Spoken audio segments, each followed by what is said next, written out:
Hola abogados, buenas tardes. ¿Creyeron que se iban a librar de mí? Pues no. La clase la voy a dar justo por este video. Recuerden ustedes que la clase pasada estábamos viendo la organización política de Inglaterra. Habíamos visto precisamente acerca de la condición política de la reina, en este caso la reina Isabel, Chabelita. Habíamos dicho que finalmente su la formalidad que se le daba a la investidura de la corona y en este caso a la monarca, pues eran de un orden protocolario, ¿sí? Entonces vemos que las funciones del gobierno están realizadas en una sección por la parte del canciller, ¿sí? Del primer ministro, y su gabinete, y por la otra del Parlamento, que es el que se divide en dos partes, en la parte de los Lords, de la Cámara Alta, y en la Cámara Baja, la parte de los comunes, ¿sí? Habíamos visto entonces que la jefa de Estado, que es actualmente la reina, debe de mantenerse neutral en la relación con los asuntos políticos, y de esta manera ella no vota en las elecciones, ¿sí? La monarca debe también, sin embargo, pese a esto, actuar conforme lo determina el primer ministro y el gabinete del primer ministro, es decir, acata estas órdenes, se le podría llamar así, para que se pueda desarrollar bien el gobierno inglés. La reina dice su apunte, la reina reina, pero no gobierna, es decir, tiene una actuación protocolaria, pero no lleva a cabo estas cuestiones de orden de gobierno común como nosotros las entendemos, ¿sí? En la práctica, el rol de la monarca es la de guardiana de la Constitución y cabeza del Commonwealth, y vamos a ver qué es el Commonwealth en unos minutos más. Antes del Commonwealth, primero tenemos que ver la figura del Consejo Privado, que deviene de lo que es la Curia Regis. ¿Se acuerdan? Este órgano real que gobernó de la mano con Guillermo I el Conquistador, justo cuando él, como rey de Normandía, conquista en la batalla contra Harold en el 1066 y logra ser rey de Inglaterra. Entonces, el Consejo Privado deviene del Commonwealth, ¿sí? Deviene de la Curia Regis. Dice, hoy en día el Consejo está integrado por alrededor de 400 personas en este que es el Consejo Privado. ¿Cómo se componen estas 400 personas?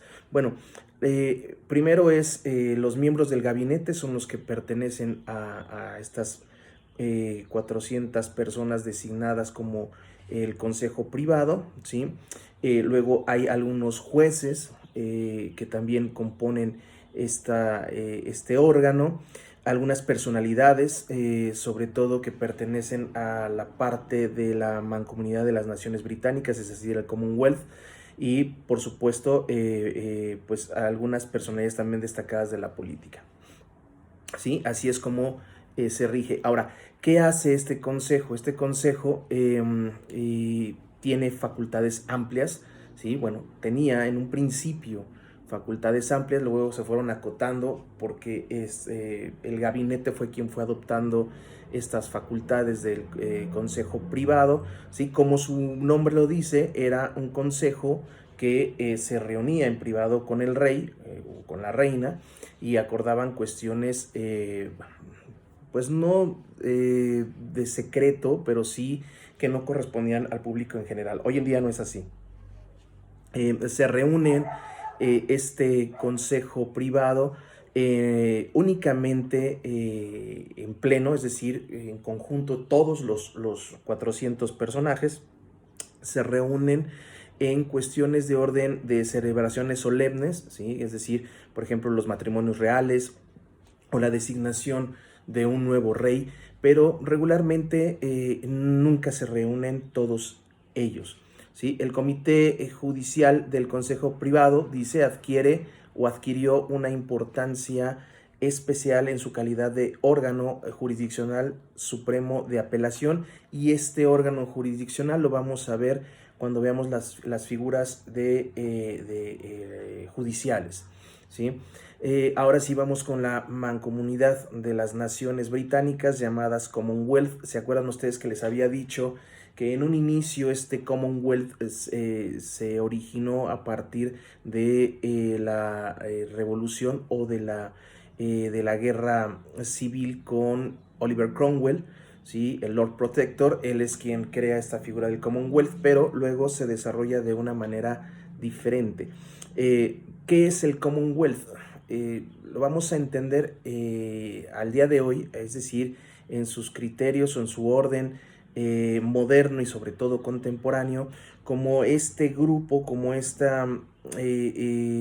grupo de naciones, las cuales en un principio fueron invadidas, fueron conquistadas por Inglaterra, por la Gran Bretaña, ¿sí? O el Reino Unido, por ahí del siglo XIX, y que ya a partir de esas fechas se institucionalizó como el Commonwealth, ¿sí? Es entonces una agrupación de varios países, en total son 53 países los que pertenecen al Commonwealth, y son 16 en los que, en este caso, Isabel, la reina Isabel, se le considera como la jefa de Estado. No voy a ahondar en estos 16 países, está en su lectura en un cuadro, están enunciados aquellos países, tales como Jamaica, como Santa Lucía, como Barbados, etc. ¿Sí? Lo pueden ver en su página 125. Dice, la asociación tiene como fines el apoyo mutuo, es decir, el Commonwealth tiene como un fin prioritario el apoyo mutuo en la búsqueda de acuerdos tendientes a alcanzar objetivos comunes en los ámbitos del desarrollo y de la democracia. A través de las instituciones, el Commonwealth fomenta el Estado de Derecho en sus países miembros, facilitando la solución de diferendos que puedan surgir entre ellos. También idea programas de corte educativo, de desarrollo de los pueblos, ¿sí? Y desde una perspectiva jurídica sigue teniendo, en este caso, la jurisprudencia inglesa un gran peso en los países del Commonwealth, ¿sí? Tanto así que en algunos de ellos todavía la jurisdicción del Comité Judicial del Consejo Privado de la Reina es la última instancia en este nivel piramidal judicial, ¿sí? Las decisiones emitidas por las Cortes del Commonwealth, ¿sí? Se abocan a los criterios de los tribunales ingleses aún, ¿sí? Todavía estas sentencias, estos precedentes que generan los tribunales reales son tomados en cuenta por aquellos países que pertenecen al Commonwealth. No es que en sí tengan todavía o se basen en el derecho inglés como tal. Cada uno de ellos, por ejemplo, ya están emancipados, pero aún así los países miembros toman estos criterios judiciales para poder resolver ciertos casos en específico. Después de la figura del Commonwealth viene la figura del gobierno. El gobierno está caracterizado, o su antecedente histórico es que sobre todo el antecedente histórico del primer ministro es a partir del gobierno, o más bien del reino que tuvo Jorge I y su hijo Jorge II, en el sentido de que ellos eran alemanes, es decir, eran de origen alemán. A ninguno de ellos le interesó conocer el idioma inglés, entonces pues no se reunían con los miembros de la corte real para poder decidir acerca de los casos, y designaban a una persona, ¿sí? Que él era quien les iba a hacer como el resumen de todo lo que habían acordado en este caso la Corte Real o el Consejo Real. ¿Sí? Este resumen se los traducía este ministro, y poco a poco se fue especializando la figura de este ministro, y por ahí de 1721, es decir, en el siglo XVIII, se consolida la figura del primer ministro, y se desarrolla, pero dice aquí su lectura, no es hasta 1905, es decir, hasta el siglo XX, cuando se instaura un orden de prelación que va primero en la cabeza el arzobispo de Canterbury, luego el Lord Canciller y la figura, por supuesto, del primer ministro. Ahora, el primer ministro es el jefe de gobierno, ¿sí? Y es quien encabeza lo que en su momento tendría que hacer la reina. Ahora, ¿cómo se establece la figura del primer ministro de forma política? Les habíamos comentado en clases anteriores que esta figura se da como resultado del líder del partido que obtiene la mayoría de los curules en las elecciones de la Cámara Baja, es decir, de la Cámara de los Comunes, ¿sí? No en la Cámara Alta. Vamos a ver por qué. Entonces, ¿quién es el líder de los curules? Es quien se designa como primer ministro. Ahora, el primer ministro tiene dentro de su cargo tiene tres funciones. Una es un diputado, otra es el líder del partido, y por último, pues es el primer ministro quien lleva a cabo todas las cuestiones de gobierno. ¿Sí? El primer ministro el ministerio, perdón, es el conjunto de personas que se desempeñan en los cargos de gobierno y en la dirección superior de la administración. En un sentido amplio, el ministerio está constituido por varias categorías, ¿sí? ¿Cuáles son estas categorías? Son los miembros del gabinete, los ministros que no forman parte del gabinete y los altos funcionarios judiciales, a los cuales se les denomina law officers.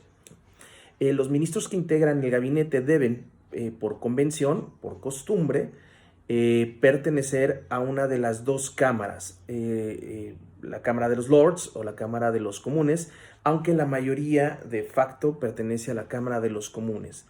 El gabinete es el órgano de decisión del gobierno, presidido por el primer ministro. Él es el jefe del gabinete y está integrado por un número limitado de ministros y secretarios de Estado. Cuentan con un rango jerárquico mayor. Se reúne una o dos veces por semana en la medida de lo posible, como si fuera el domicilio de la Casa Blanca, pues es exactamente el domicilio oficial del gabinete o del primer ministro, que se llama 10 Downing Street, ¿sí? Residencia del primer ministro. Sus debates son de orden de secrecía, es decir, secretos. De acuerdo con la teoría clásica, el primer ministro solo debería gozar de una prelación de orden honorífico sobre sus colegas, es decir, solamente todos son iguales y solamente por orden honorífico sería la cabeza. Es decir, ser el primus inter pares. Esto, ¿se acuerdan ustedes de la figura de Cayo Octavio? Sería el primero entre sus iguales. Esta más o menos es la figura del primer ministro. El primer ministro dispone hoy en día de una libertad casi total en la dirección de los trabajos del gabinete, ¿sí? Boris Johnson es quien lleva a cabo esta figura del primer ministro, ¿sí? Me parece que hasta ahí hemos visto cómo se desarrolla la parte del gabinete, la parte de la figura del primer ministro que encabeza el gobierno, la parte del consejo privado y la cuestión de la reina madre. Dice, el primer caso de dimisión de un primer ministro, esto es de una cuestión histórica, se dio al final de la estadía de Walpole, ¿sí? ¿Quién fue Walpole? Fue esta primera figura que dio origen históricamente a lo que es la figura del primer ministro. Walpole fue quien se mantuvo en el poder 21 años, ¿sí? Es decir, de 1721 a 1742. Ahí fue históricamente, esto es lo que comento acerca de la primera dimisión del primer ministro. Walpole decidió llevar su renuncia al rey, lo que permitió retirarse de una manera honorable, honorífica, ¿sí? Por otro lado, tenemos entonces que si ya vimos la cuestión de lo que es el gobierno, tenemos que ver la cuestión de legislativa, como nosotros la conocemos, y que para los ingleses y para otros países es la cuestión parlamentaria, ¿sí? La cuestión parlamentaria habíamos visto entonces que es de orden bicameral, que se divide en, en estas dos cámaras, la de los lords y la de los comunes, la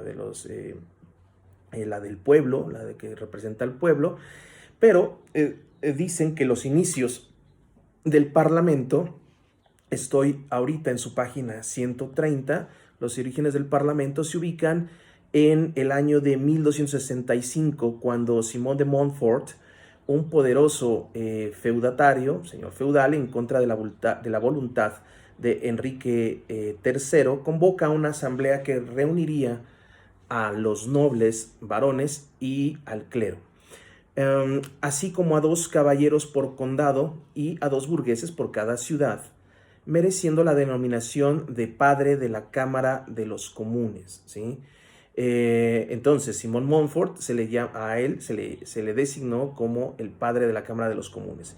Su iniciativa permitió ampliar las categorías de personas involucradas en la toma de decisiones relativas a los asuntos de interés nacional.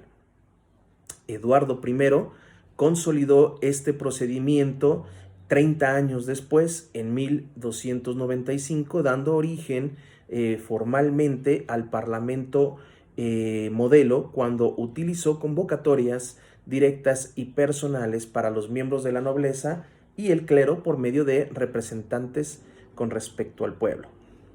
1332, es decir, años después, comenzaron a sesionar juntos en lo que fue conocido como la Cámara de los Comunes.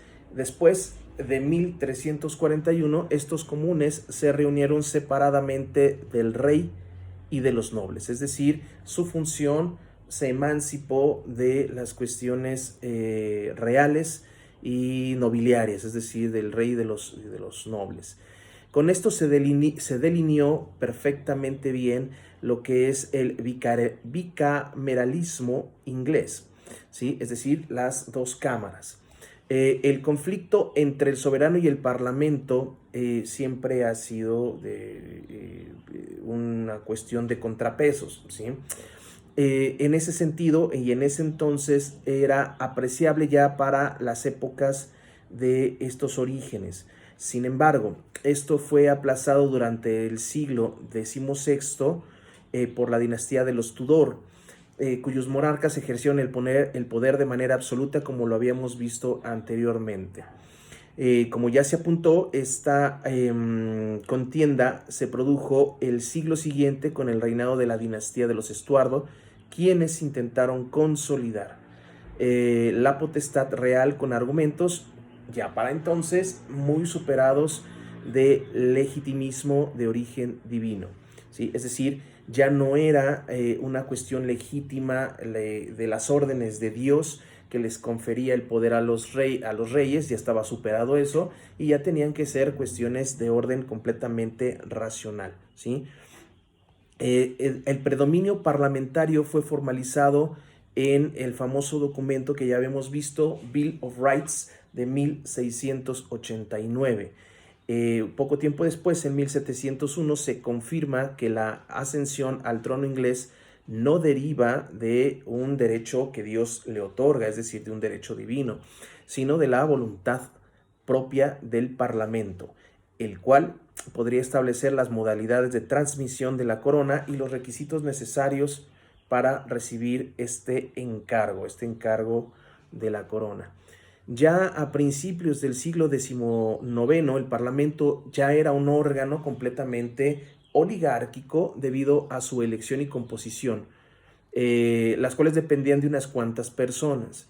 El Reform of Act de 1832, habiendo ampliado el derecho al voto y duplicado el cuerpo electoral de la Cámara Baja, hizo que esta Cámara ganara legitimidad en detrimento de la Cámara de los Lores. Es decir, se le da más poder con el Reform Act de 1832, más poder a la Cámara de los Comunes y le quita poder a la Cámara de los Lords.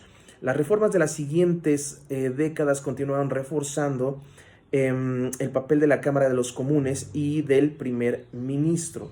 Se llegó entonces a un régimen monista en el que el Parlamento es el soberano, o más bien es soberano, es decir, es independiente de la corona.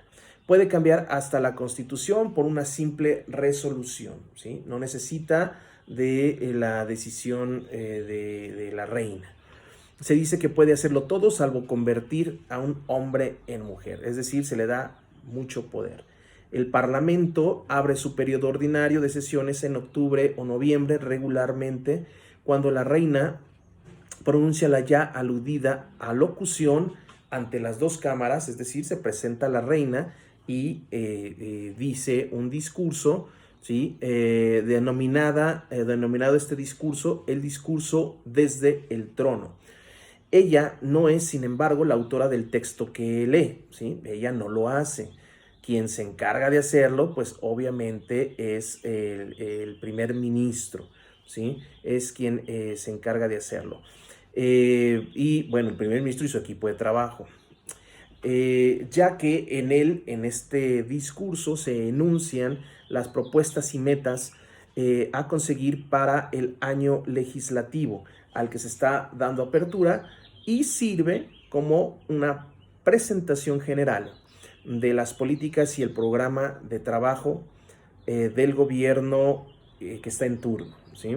La ceremonia es realizada en la Cámara de los Lords y porque es una cuestión de orden muy tradicional.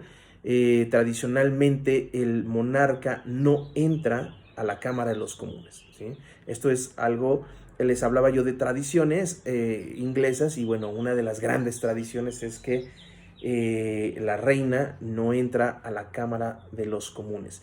¿Cómo se compone la Cámara de los Comunes? Está integrada por 650 diputados, ¿sí? Los diputados son electos de acuerdo con el sufragio universal por un sistema electoral mayoritario uninominal. La campaña electoral, que dura en promedio apenas un mes, está enfocada en la personalidad de los líderes de los partidos. El periodo máximo de duración de una legislatura es de 5 años, a menos que se produzca su disolución antes del cumplimiento de este plazo. En la práctica, o sea, en el día a día, con excepción de las 2 guerras mundiales, los parlamentos han sido normalmente disueltos antes de llegar al límite de los 5 años, es decir, por cuestiones de orden excepcional no se disuelven, pero comúnmente así es. Cabe aclarar que hasta el 2011, es decir, hace 9 años, competía al primer ministro determinar en qué momento se disolvería la Cámara de los Comunes, aunque la disolución formal era pronunciada por la reina, ¿sí?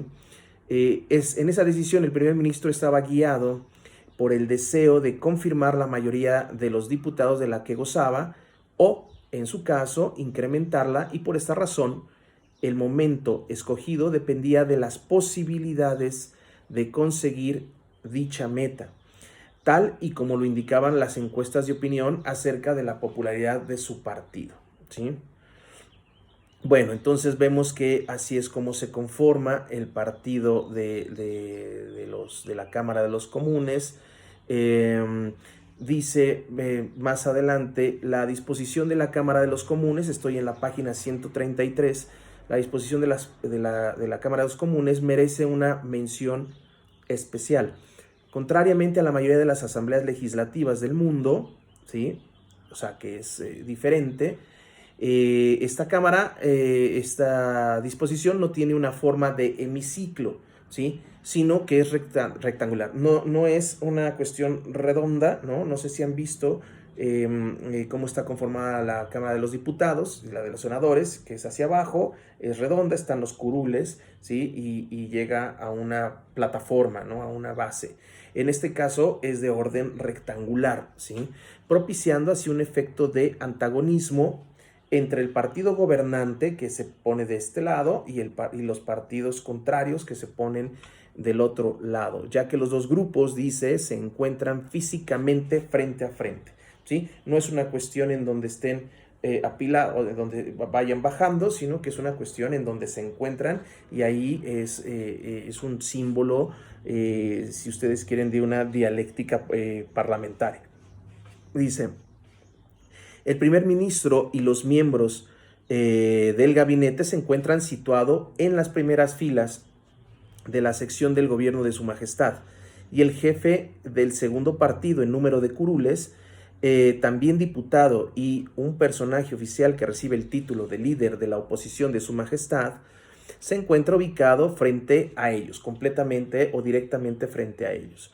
Del otro lado de la mesa, junto con el gabinete de la sombra, es decir, de Shadow Cabinet, también llamado Gabinete Fantasma, que es el equipo de trabajo de este partido, se encuentra reconocido por la ley sobre los ministros de la corona de 1937, ¿sí?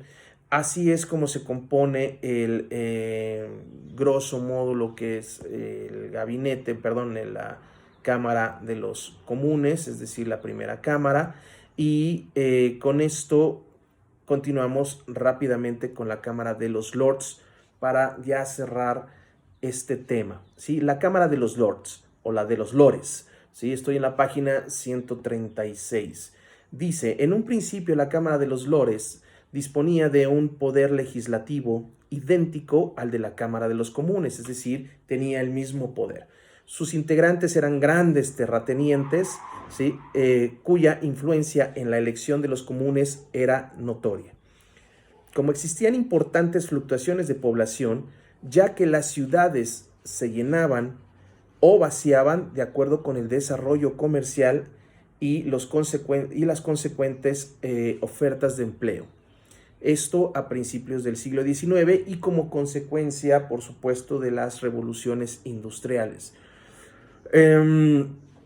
Y a principios del siglo XIX, entonces, existían varios burgos, ¿sí? Que habían perdido la casi totalidad de sus habitantes, pero no se rediseñaba frecuentemente el mapa de las circunscripciones electorales. Seguían eligiendo representantes de las cámaras de los comunes. Esos rotten boroughs o burgos podridos pertenecían en su mayoría, pues obviamente, a los lords más ricos, y sus habitantes votaban de acuerdo con las instrucciones que recibían de sus patrones, o sea, de los señores de los lords. De ahí que el apoyo de esos lords al rey permitiera influenciar de forma importante la composición de la Cámara de los Comunes. Una reforma que eliminó dichos burgos, estos burgos podridos, prevista en el ya aludido Reform Act de 1832, restó mucha importancia a el poder de los señores feudales, de los lords, ¿sí? Para 1909, el Partido Liberal introdujo en la Cámara de los Comunes un proyecto de reforma fiscal que afectaba directamente a estos señores de cargos honoríficos, los cuales ostentaban grandes fortunas. La Cámara Alta pretendió oponerse al proyecto de ley, como era de esperarse, es decir, la Cámara Alta, la Cámara de los Lords, no iba en contra de esta reforma fiscal. Sin embargo, el gobierno solicitó al rey la disolución de la Cámara, y los electores mostraron su respaldo al gobierno, lo que facilitó que el monarca presionara a los lords o a los lores para que votaran a favor de dicha reforma fiscal. Ya para 1911, estos aprobaron el primer Parliament Act, ya que entendieron que su obstinación solo podría perjudicar el prestigio de cada uno de sus títulos. A través de esa ley, la Cámara de los Lores perdió toda y cada una de las prerrogativas en materia financiera. En adelante, si un texto adoptado por los comunes presentaba un carácter fiscal o financiero, el texto sería promulgado aún sin el apoyo de la Cámara de los Lords. Para los demás proyectos de ley, la Cámara de estos señores conservaría el derecho de retrasar su adopción durante un periodo máximo de 2 años. O sea, podían retrasar esta presentación de proyectos para presionar a los diputados a reconsiderar el contenido de los proyectos. Este periodo fue posteriormente disminuido a 2 sesiones parlamentarias o 1 año por el Parliament Act de 1949, por lo que si la Cámara de los Comunes vuelve a aprobar el texto rechazado por primera vez de los Lords, este proyecto será publicado a pesar de la oposición de ellos. ¿Sí? Es decir, ya no tienen un poder. El ya citado caso del proyecto de ley tendiente a prohibir la caza de perros, este es un ejemplo. La Cámara de los Lords, tras un voto libre de sus miembros, decidió rechazar la iniciativa que había sido presentada por los comunes en el año del 2004, forzando así el gobierno a presentar el proyecto de ley a la reina Isabel II para su sanción real, a pesar de la negativa de la Cámara Alta. La Cámara de los Comunes, entonces, más bien es como una atención protocolaria a la Cámara de los Lords, pero en realidad, si no quieren aprobar las leyes, no pasa nada, se saltan la decisión o la opinión de la Cámara Alta, la Cámara Baja, y se va directamente con la sanción, el voto, la sanción de la reina madre, de la reina Isabel. ¿Sí? Hoy en día, a diferencia de los diputados, los lords no son electos por el pueblo, no los elige el pueblo directamente y tampoco reciben ningún tipo de emolumento pecuniario, ¿sí? Excepto para cubrir ciertos gastos de asistencia, la cual, por supuesto, es de forma voluntaria. No hay un límite en el número de los miembros. La Cámara cuenta en la actualidad más o menos con 775 curules, ¿sí? La mayoría de los cuales son ocupados por pares vitalicios, es decir, su cargo, su lugar es vitalicio, ¿sí? Hasta que mueran. Perdón por los perros, pero bueno, se alocan cuando pasan otros perritos por aquí. Ok, entre los demás miembros se incluyen los 26 arzobispos y obispos de la religión anglicana, conocidos como los lords espirituales, y 92 pares hereditarios en virtud de la ley sobre la Cámara de los Lords de 1999.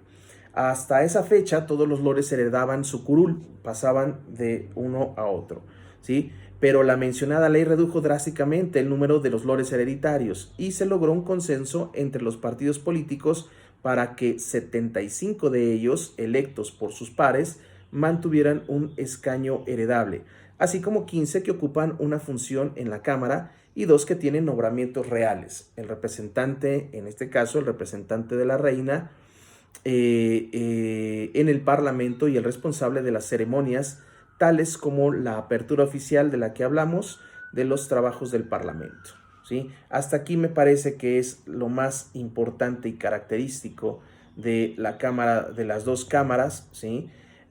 Tanto de la Cámara Alta como de la Cámara Baja, y concluiré este video con la figura de el lobbying, ¿sí? Que es muy importante. El lobbying, dice su documento, está en la página 139, es una institución cuyo estudio resulta imprescindible para poder entender la democracia que se ejerce en el Reino Unido. Los lobbies son grupos de presión o grupos de la sociedad civil que participan directamente en la política. Representan algunos intereses privados y buscan asegurarse de que estos sean tomados en cuenta, de que estos intereses sean tomados en cuenta al adoptarse alguna decisión política. Son entonces grupos de presión ciudadana, grupos de presión civil, ¿sí? Sobre todo hay muchos grupos lobbying, muchos grupos de presión de empresarios. En el mundo anglosajón en general y en el Reino Unido en particular, la sociedad civil se encuentra muy bien estructurada y las asociaciones y organizaciones no gubernamentales pululan, es decir, hay muchas. Como ejemplo de lobbies podemos mencionar las asociaciones de jubilados o de cazadores y las más conocidas organizaciones de defensa de los derechos humanos como lo son la de Human Rights y la de Amnistía Internacional.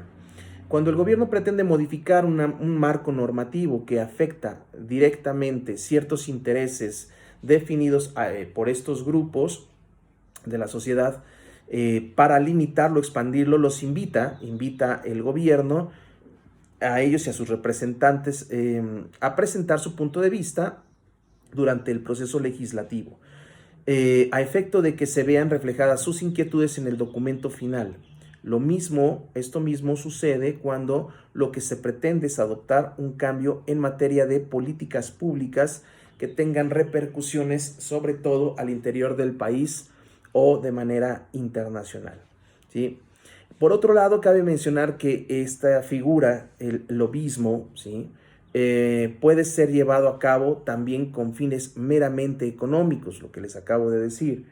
Como se abundará, dice el texto, en la parte que versa sobre los Estados Unidos de Norteamérica, porque esta figura dice mucho en la política norteamericana. En este caso, ejemplos como la industria farmacéutica, petrolera o tabacalera son un buen ejemplo de lo que es el lobismo o de donde nace la figura del lobismo. Se ha optado por un lado por buscar la autorregulación de estos grupos de presión y por el otro lado la Cámara de los Comunes ha expedido un código, ¿sí? Un código de conducta para sus miembros, en el que se nombró el cabildeo dentro de dicha Cámara, prohibiendo a los parlamentarios que formen parte de un proceso legislativo o que estén vinculados con el Ejecutivo, que busquen ejercer presión para alcanzar ciertos fines particulares, recibiendo a cambio una compensación económica. ¿Qué quiere decir esto?